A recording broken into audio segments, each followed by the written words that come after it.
President Trump, wrapping up his comments at the White House, even had more to say about Fed Chair Jay Powell. Let's go back to Megan Cassella at the White House.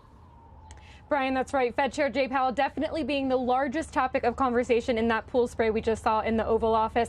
President Trump asked several times about Chair Powell, saying that if he wants Powell out, quote, he will be out of there real fast. Believe me. But he was walking a very fine line here, Brian, not going so far as to saying that he wanted to actually officially fire the Fed chairman. He said he praised the European Central Bank for cutting their rates today, but said that, quote, our guy wants to play cute. He accused Powell of playing politics with interest rates. He said that the Fed owes it to the American people to get interest rates down. And he said he thinks that at some point the Fed will get there. He says that he believes the Fed will have a lot of political pressure. He accused the Fed of being political as well and said, quote, I think there's a lot of political pressure for Powell to lower interest rates. But again, did not answer a question specifically as to whether he would be looking to remove Powell. Also did not answer a question directly about whether he regrets nominating Powell initially back in his first term. And again, this also comes after, Brian, a White House official earlier today told me not to interpret that Truth Social post as a threat to officially fire him. So they're really wanting to make their discomfort or their discontent known with the Federal Reserve Chairman, making that very clear today, but not going so far as to actually push for his removal at this point.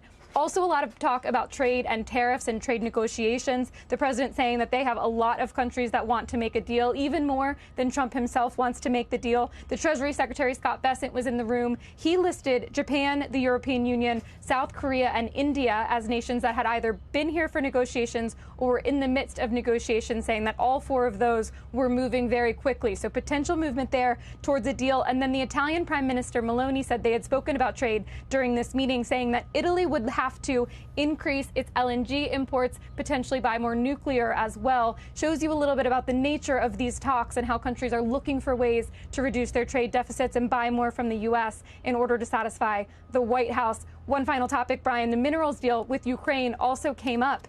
The president was asked about the Ukrainian president, Volodymyr Zelensky, saying that there would be a minerals deal signed potentially this week. The president says that next Thursday a deal is set to be signed. And he said, I assume that the Ukrainians will live up to the deal. So more questions than answers there about what exactly is in that deal, but saying that there will be something signed at some point late next week. Brian.